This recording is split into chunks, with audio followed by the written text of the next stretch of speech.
We talked about this reporting of Trump's former chief of staff and longest serving chief of staff, John Kelly, confirming key details of a previously reported story about Trump and his stance toward veterans, soldiers, people who have lost their life and risked their life for the country, military members, calling them suckers and losers, and so many different horrible things. And now Trump has responded to this reporting about John Kelly, talking about just how horrible of a person Donald Trump is, specifically as it relates to his feelings toward those who serve the country.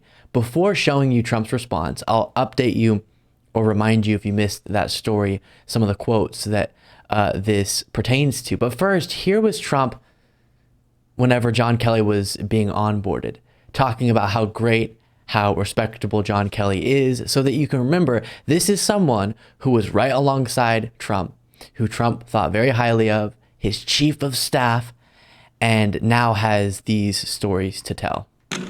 General Kelly, he will do a spectacular job, I have no doubt, as chief of staff.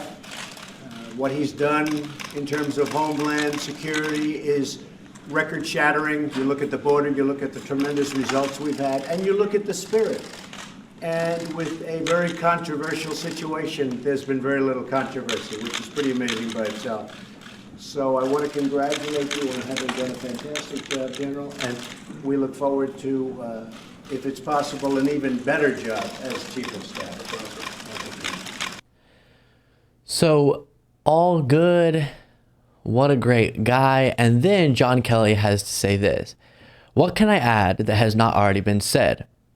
A person that thinks those who defend their country in uniform or are shot down or seriously wounded in combat or spend years being tortured as POWs are all, quote, suckers because there's nothing in it for them. A person that did not want to be seen in the presence of military amputees because, quote, it doesn't look good for me.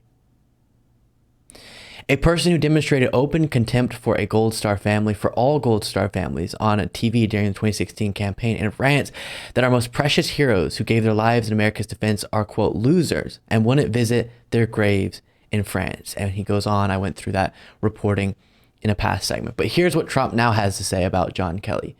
John Kelly, by far the dumbest of my military people, just picked up the theme of the radical left's lying about Gold Star families and soldiers in this hatred of me. He was incapable of doing a good job. It was too much for him. I couldn't stand the guy, so I fired him like a dog, in quotes.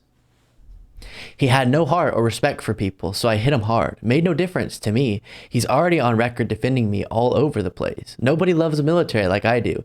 Now he finally speaks back by making up fake stories, I'm reading this verbatim, or confirming the made-up stories of the Dems and radical left. And of course, elegant as always. So another one down. Another person was the dumbest, was horrible. I had to fire him like a dog. And thus you shouldn't believe what they have to say about me. MAGA. This is a message. Dear MAGA, how many people have to say Trump is so low character, should not be president again, thinks all these horrible things about heroes, before you'll believe that maybe that's just the truth? Maybe all these people aren't rhinos, aren't woke warriors of the radical left, and are just honestly disturbed by what they saw when it comes to Trump's character and his conduct. At some point, it's more likely that all the people saying the same thing about Trump maybe are correct, and Trump denying all of them is the incorrect one.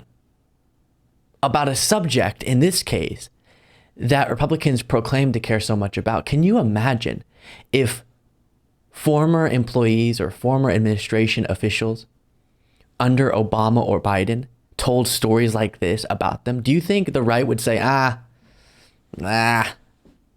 they probably are lying for some reason, all the different people?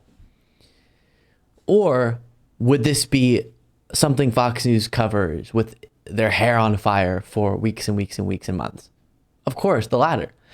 And rightfully so. But with this, silence about it.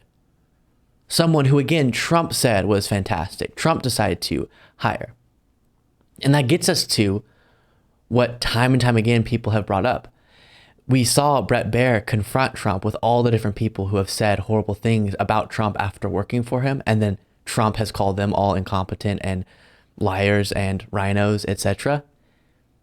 Trump promised one of the things that made him good was being a businessman. He knows how to hire the best people. He promised to hire the best people. Okay, sure, I'm not a career politician, but I can pick the right people to get the job done, to fill in the gaps of my political knowledge or my government knowledge.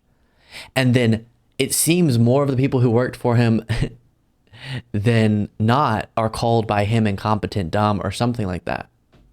That reflects on Trump. Even if you think it's true that all the people saying these things about Trump are liars, that still reflects poorly on Trump. If you really believe that John Kelly, as he wrote, was by far the dumbest of my military people, then why did Trump hire him? Why did Trump have all that to say about him in the first clip I showed you? Maybe Trump's not good at picking people, even if you take everything he's saying at face value for some reason.